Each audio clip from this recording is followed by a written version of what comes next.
It's actually incredible how excited I am for Stranger of Paradise Final Fantasy Origin. Not only this game in and of itself means so much to just the original title and it as a new title, and I'm not just saying this, I'm not even joking, but I really believe that this game's success can make or break a whole new era or wave of Final Fantasy games for the future. Not in a way of replacing what they already have, but something more of on the flip side of their current tracks. Because as we know, they're doing a lot. They're doing Stranger of Paradise, which is coming out in March. They have Final Fantasy VII Remake Episode 2 that they're working on, and the future episodes. They have Final Fantasy 16, which we had a recent announcement of a delay. And for those that saw my poll the other day, you know that this is the one I'm most excited for. Really similar to my Dragon Quest 12 and Dragon Quest 3 HD 2D remake video that I talked about a while back. Stranger of Paradise has even more potential to set a whole new precedent and usher in a new era of Final Fantasy games. And these latest two trailers with the gameplay mechanic coverage, and especially the final trailer, the story-based one, really let us know that we've been on a pretty solid track as far as where this story is going to go and what it's really going to be about. They even said it in the gameplay trailer start, uncovering the dark beginnings of Final Fantasy's first villain. And if you know Final Fantasy 1, you know that boy Garland. And ever since Jack's full name was released, Jack Garland, you knew that something was up. Even in this latest trailer, we got to see so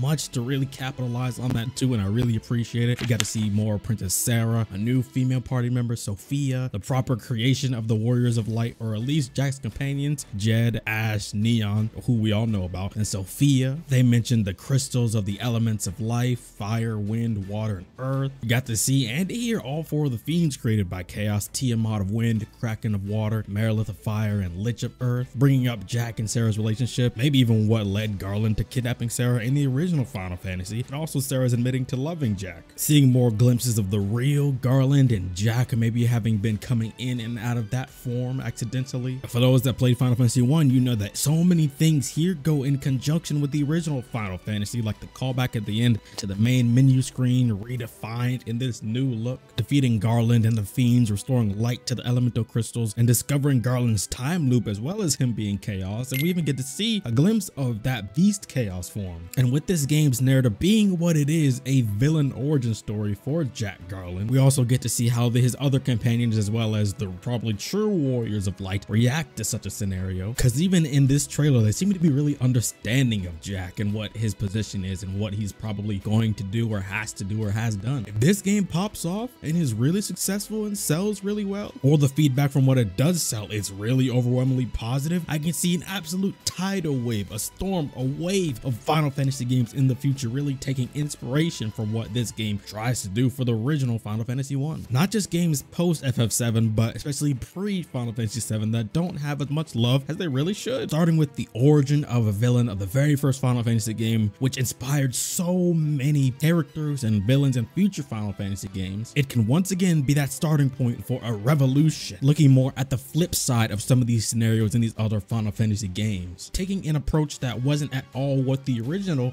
purpose of the game was at all. Taking Final Fantasy V, for example, you can look more at Gilgamesh or the entirety of the Demons of the Rift, or Exdeath and his combat against the Warriors of Dawn, or going post Final Fantasy VII, other beloved titles like Final Fantasy IX, which also needs more love, by the way. Play that one if you haven't, don't sleep. But that's not the point. It doesn't even have to be just villains either. It can also just be historical figures or people mentioned in these games that don't ever show up, like Sid in Final Fantasy I. And in a universe as expansive and wild and crazy and immersive as Final Fantasy, come on now, you have a gem to work with. You cannot waste that. And the gameplay in Stranger of Paradise, man, if you guys missed my first two Stranger of Paradise streams, like from the first demo and then the second demo when they did that, I'll link them in the description. I was so immersed into those. You can already tell it's one of those action RPGs to where when you master the combat, you will be immersed in it unlike any other. I didn't even feel this way when I played Final Fantasy VII Remake, the bit I did. I'm going to be streaming that again soon, don't worry. Anyway, moving on. Other games that we can really feel that are Kingdom Hearts. You can really feel this in the game called Astral Chain by Platinum Games. I don't know if you guys ever played that as a hidden sleeper, but try it out. Xenoblade Chronicles as well, but when they also add in that MMO type format as well, and you can have the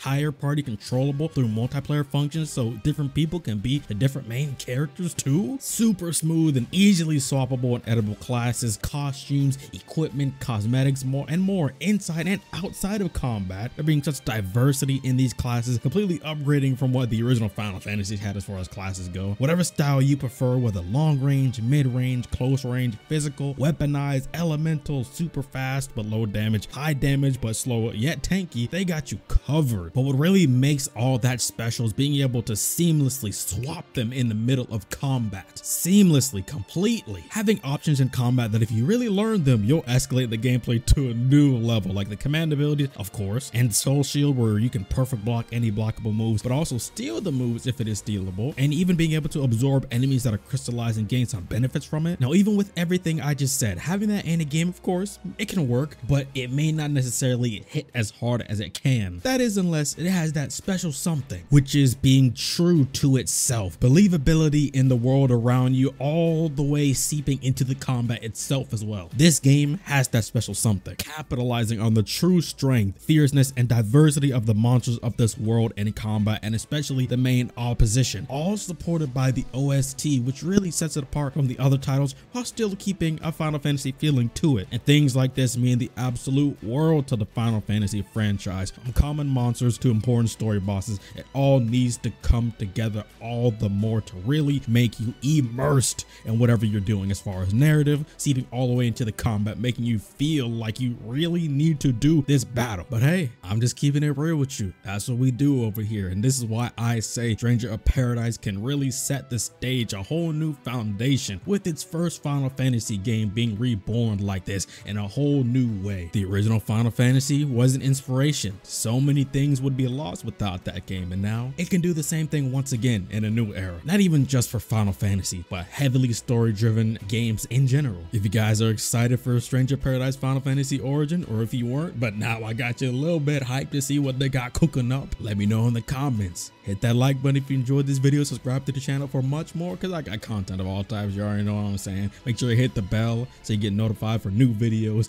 streams especially. Links to my other social media and platforms like Twitter and Twitch are down in the description below, so check that out. Thank you all for watching. If you guys stayed this long, put hashtag Garland somewhere on your comments so I know how loyal you was. Thank you all for watching, and I'll see you in whatever content comes after this. Later, guys.